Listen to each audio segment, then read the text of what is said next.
Um, so I will be talking on prevention of BPD, and as Shiva said, there would be some repetition, of course, because we are looking baby as holistic and not like single diseases to do something on the baby. Um, so uh, after so many years of taking care of these small babies, we are still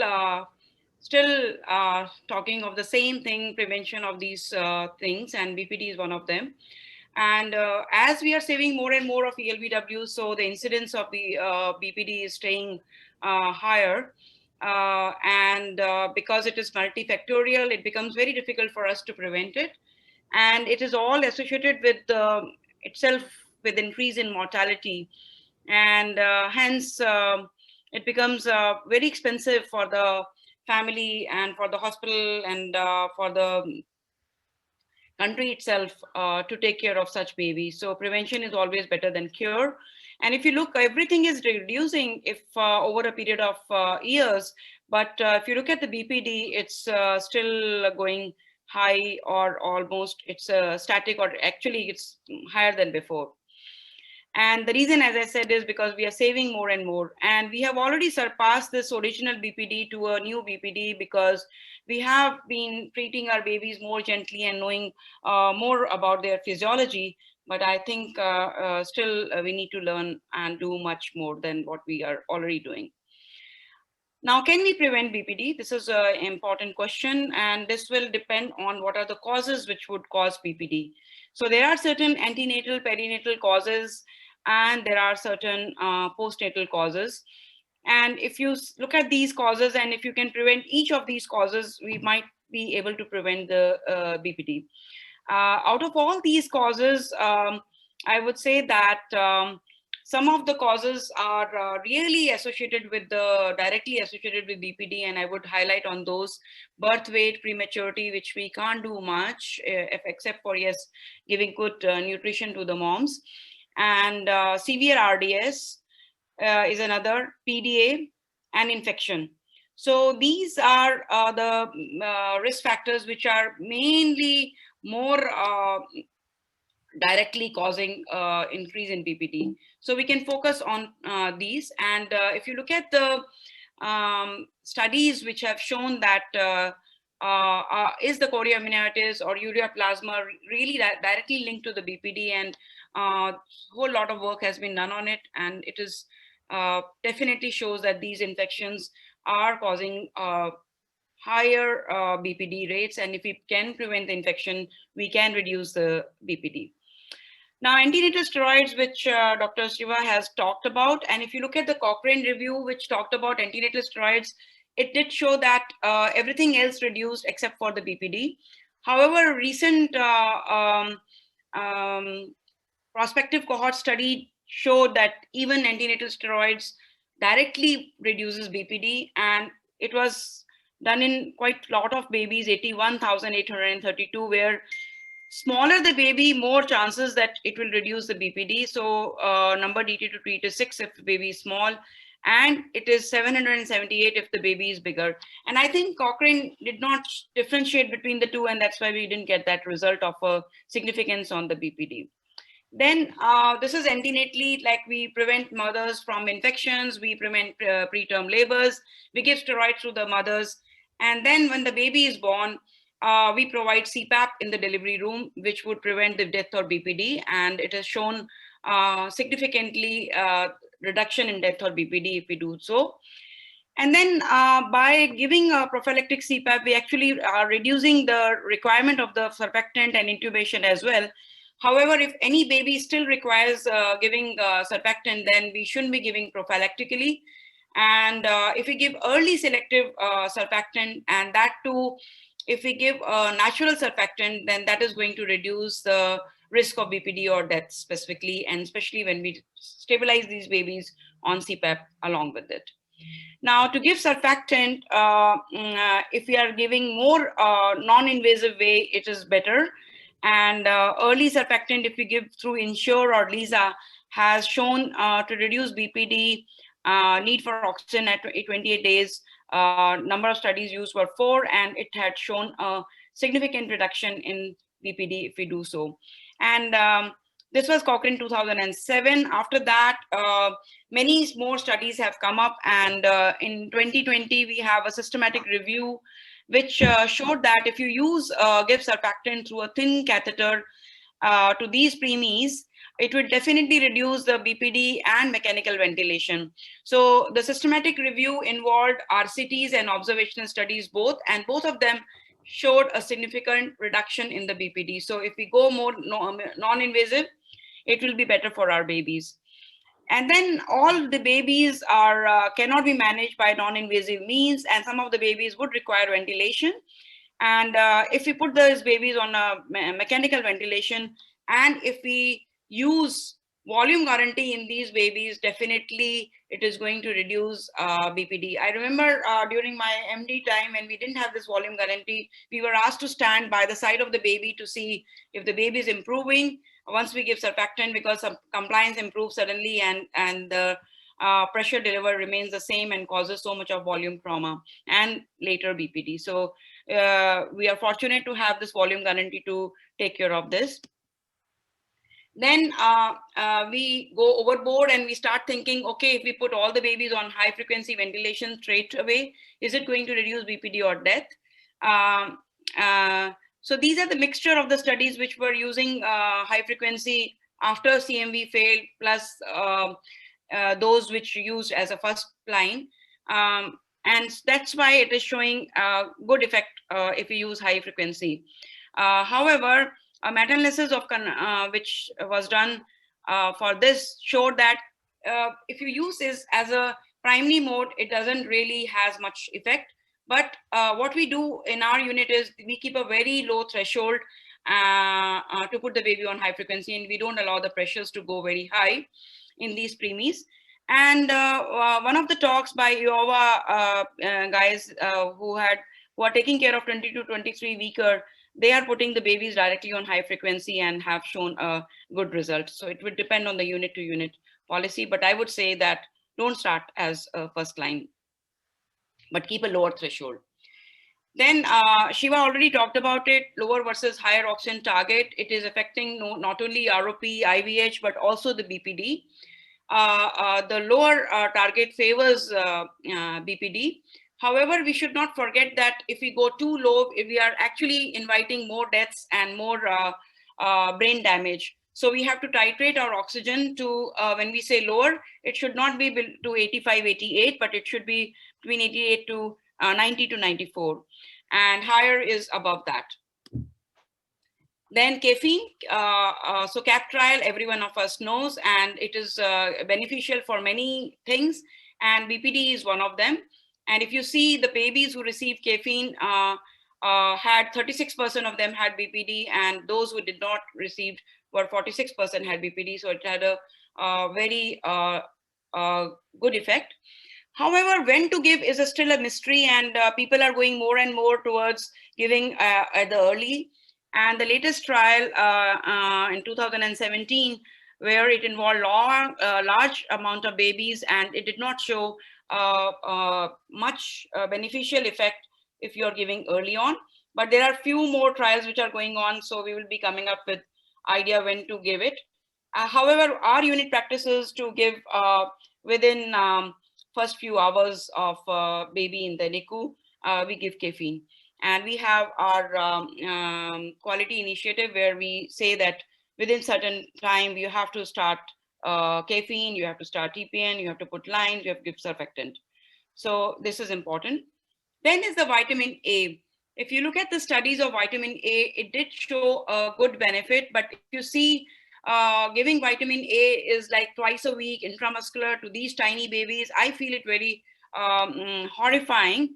And the amount of good it's producing is not much. If you can see from here, this is the effect of vitamin A, and I would not go to give injections to get this much small trivial effect.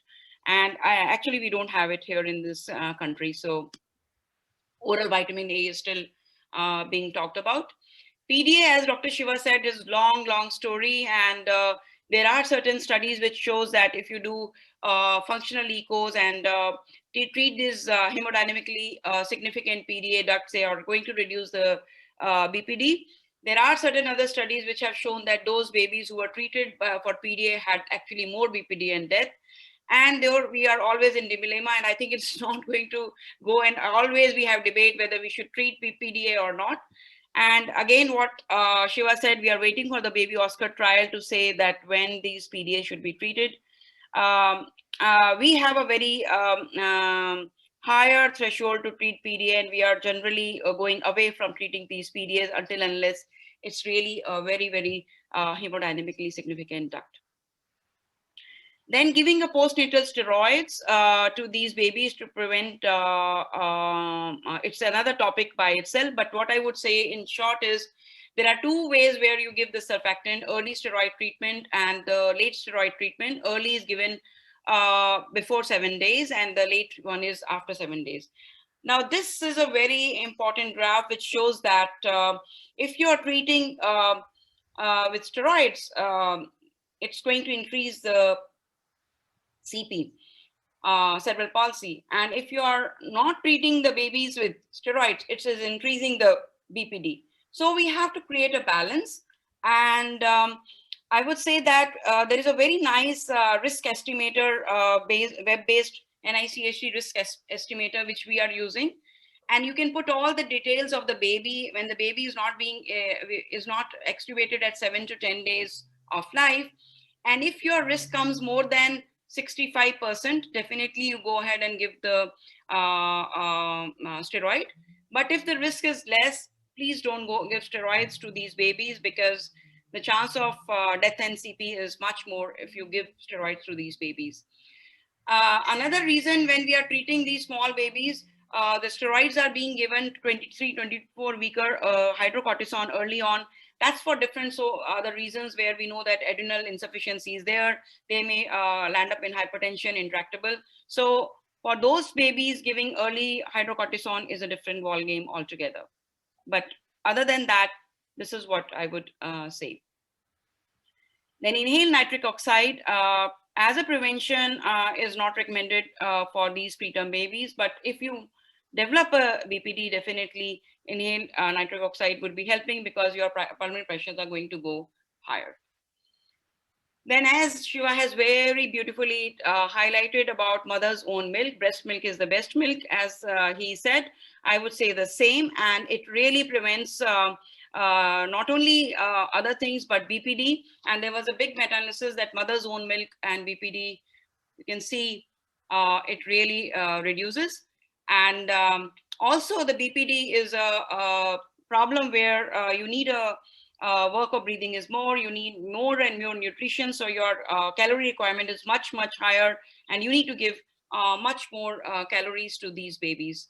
And I will be talking on my second thing more about it, second talk. Vitamin D is an anti-inflammatory, and it mediates a key alveolar signaling pathways and promotes perinatal lung maturation. And hence, don't forget giving vitamin D to these babies, which will reduce the BPD. And the new kids in the town is like stem cell phosphodiesterase inhibitors and paroxysmal proliferative activated receptor agonist, which is still under trials.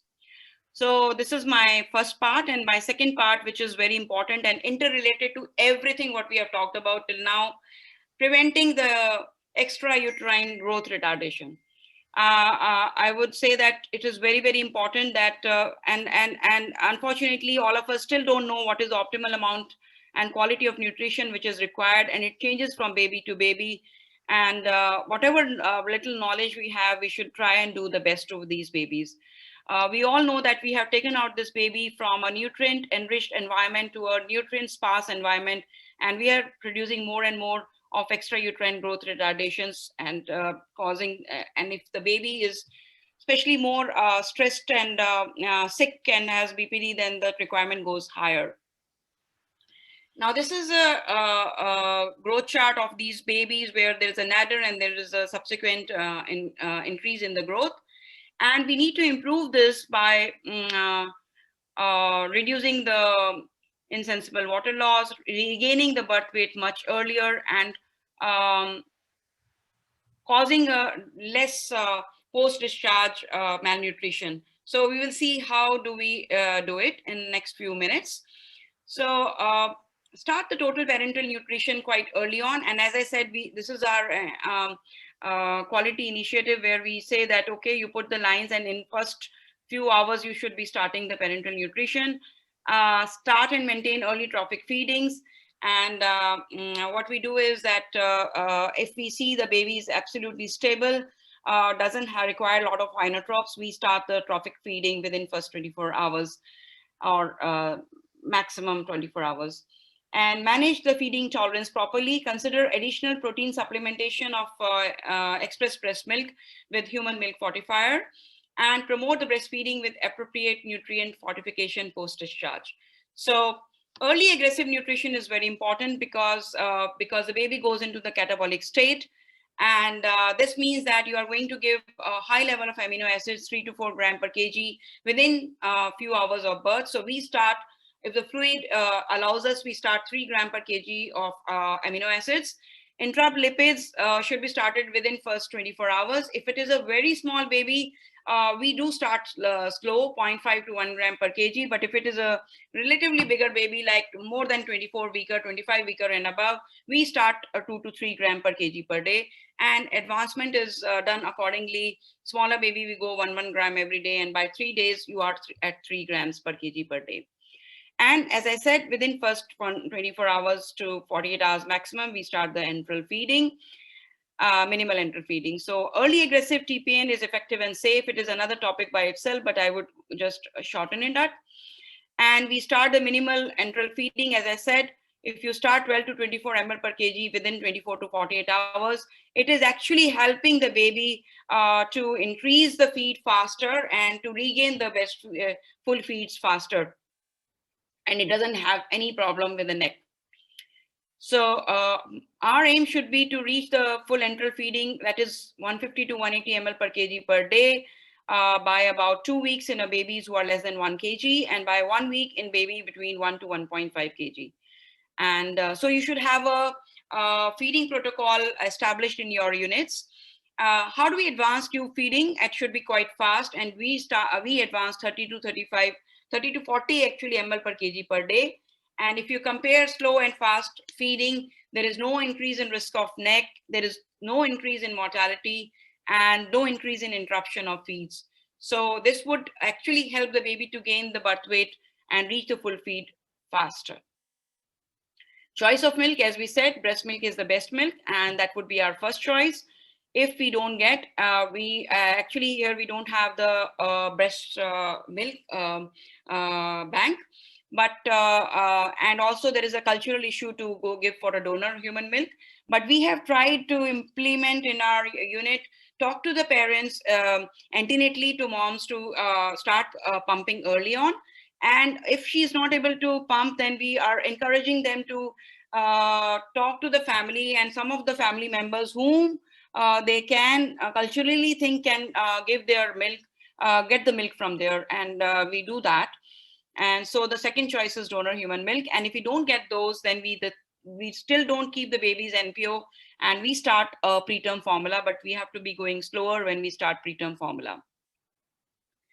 So definitely exclusive human milk will have a lower incidence of neck. There is no doubt on that. And the difference is quite high, 21% versus 3%. And even the surgical neck is quite less if you give the human milk and not the bovine. Managing the feeding tolerance with the algorithm for managing residuals and change in the abdominal circumference is very important. It is another topic by itself. But what I would say here is that don't keep measuring the abdominal girth every time. Keep a baseline abdominal girth. Don't keep aspirating the residuals every time. Keep a watch on the baby. If you feel the abdomen is looking more distended, then look for the abdominal girth. And if it is going more than 2 centimeters, then you go for a aspirate. So don't do it routinely. And top strategies towards zero necrotizing enterocolitis is standardized enteral feeding guidelines, and people have talked about it times and again. Exclusive use of human milk and human milk-based fortifier is important. Minimize antibiotic exposure, minimize acid blockade treatment, and use of high quality probiotics. So we start fortification quite early on. We actually, some of the units are starting at 100 ml per kg per day. We are giving fortification at around 60 to 80 ml per kg per day. And we start half and half, and then we go full fortification within 48 hours. And consider additional protein supplementation of expressed human milk fortificate with human milk fortifier. Now, when we are discharging these babies, we should discharge them. We should, this is another talk by itself, but what I would say that you should see what's happening to your baby, what is the growth of the baby, because when first 2 months are very important. When if the growth is faltering, there will be a neurodevelopmental bad outcome on these babies. And so you should, before discharge, you should have seen how the baby is growing. If baby's on the mother's own milk and is growing well, okay, you can discharge the baby on the same. And if the growth is not well, you can also discharge the baby on a mother's own milk fortified with a human with the HMF. And you should look at the growth of the baby, call them more frequently to your OPD to see how they are growing. Whenever they are faltering in growth, please do act reasonably quite fast to add things like HMF or mixing the formula milk with the human milk. And this is important. And also we have to give iron supplementation and vitamin D for these babies up to 1 year of corrected age. Complementary feeding should be commenced not more than 6 months of corrected age. And always, whenever you're looking at the baby, please look at the baby as a corrected age. Don't compare him. It's not the same term baby. So that is very important. And whenever you are starting a complementary feeding, you should be giving an energy dense and a micronutrient rich feeding. So my last slide is going back to from where we started. How do we ensure that we are doing good? We should reduce the insensible water loss by humidifying our warmers. We should decrease the ICVIP intracellular flow loss by early administration of amino acids, early positive enteral balance, and advance the TPN quite early. We need to regain the birth weight quite early by doing these two things: early TPN, increase the birth weight, reducing the insensible water loss, and optimizing the enteral feed, going up to 150, 160 to 180 ml per kg per day, starting the fortification quite early is important. And we should aim at weight gain of 15 to 20 gram initially, and then later on you can aim at 20 to 40 gram per day. And length gain should be 0.9 centimeter per week, and head circumference gain should be 0.9 centimeter per week. And don't forget the post-discharge nutrition, because don't produce extra uterine. Don't say that my responsibility is over once I have discharged the baby. Catch-up growth is very, very important. Thank you.